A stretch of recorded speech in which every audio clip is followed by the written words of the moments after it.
Magandang umaga po sa lahat.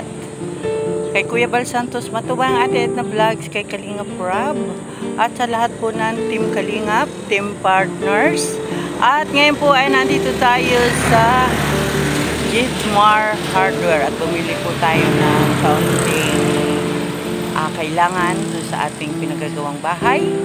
At naway loobin ni Lord na ito po ay ma-turn over na natin sa Saturday. Ayan. Sponsored by Sis Irene TV and Sir Paul of Canada. Thank you so much po.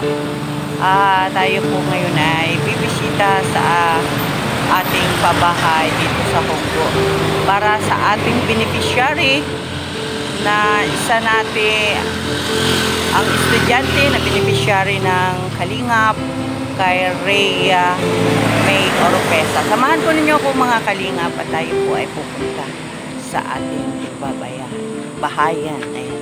Shout out po sa lahat at sa mga kasamahan ko, mapagpalang umaga po sa inyong lahat. Ayan, at pupunta po tayo sa Barangay Hall para humingi naman tayo ng katibayan na tayo ay nagpagawa ng bahay dito sa Barangay Honggo, Lopez, Quezon. Tayo po ay makikipag-ugnayan dito sa Barangay Honggo. And dito na lang po yan. Ayan mga Kalingap, at na dito na po tayo sa Barangay Honggo. Babalik tayo dito sa Barangay Honggo. Ayan na tayo ay makipagkain.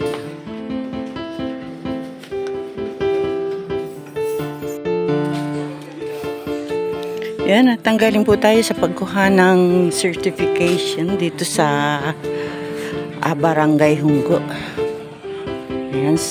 Ayan, patunay na tayo po ay may napagawa ng bahay dito sa kanilang nasasakupan. At ito, pupunta po tayo sa bahay ni Kapitan para naman po ito ay ating papirmahan.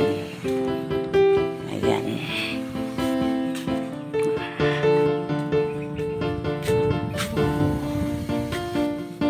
May bayabas. Dito po tayo. At ang bahay daw ni Kapitan ay malapit sa kapilya. Ganda bahay. Punta tayo sa bahay ni Kapitan. Ganda.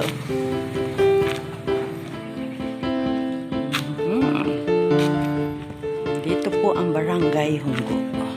Tahimik. Ayan. At dito rin po pumapasok si Lera. Yan ang eskwelahan ni Lera. Ayan. School. Ayan. At pupunta tayo dito sa bahay ni Kapitan para magpapirma ng ating ipinagawa sa kanyang barangay.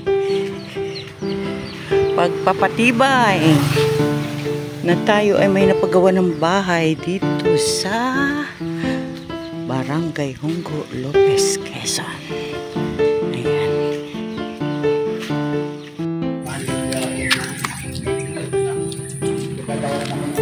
Barangay Honggo, Lopez, Quezon. Ganda ng langit. Ganda ng kulay ng kabundukan.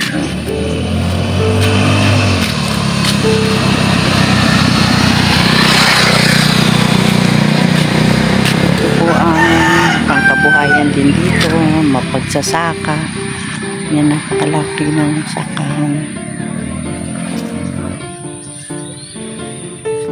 Dito lang nakalipas, ito ay taniman ng puro okra. Ayan, ngayon palay naman siguro ang itatanim nito dito. Ito ang Barangay Honggo. Ang cute naman nung saging. Ang cute ng saging. Ang liit. Yan, dito ang Barangay Hunggo.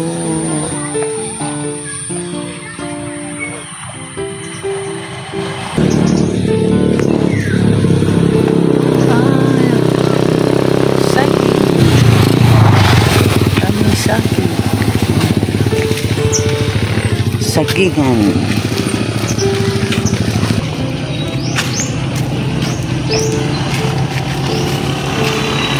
Ganda ng bulaklak.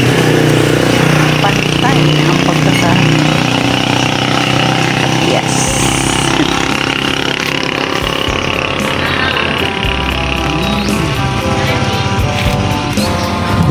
Ang Barangay Hunggo ay tahimik na barangay. Nakatahimik. Yan.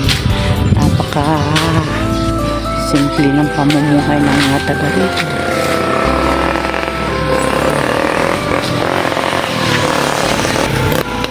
Ito ang saging na senyorita. Hindi ito. Senyorita nga. Yan. Senyorita, senyorita. Matigas na siya. Malapit na mahinog.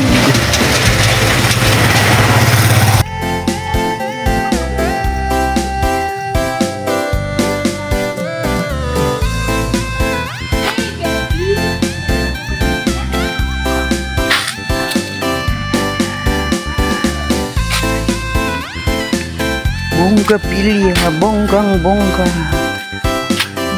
Ganda naman. Yan daw, purple na. Bulaklak na yan, gamot. Pwedeng gawing tea. Ito naman yung tinatawag na San Francisco. Gomamelang yellow.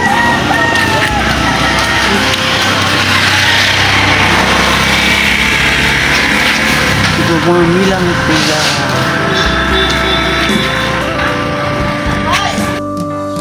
Salamat po sa inyong panonood at sila po yung pamilya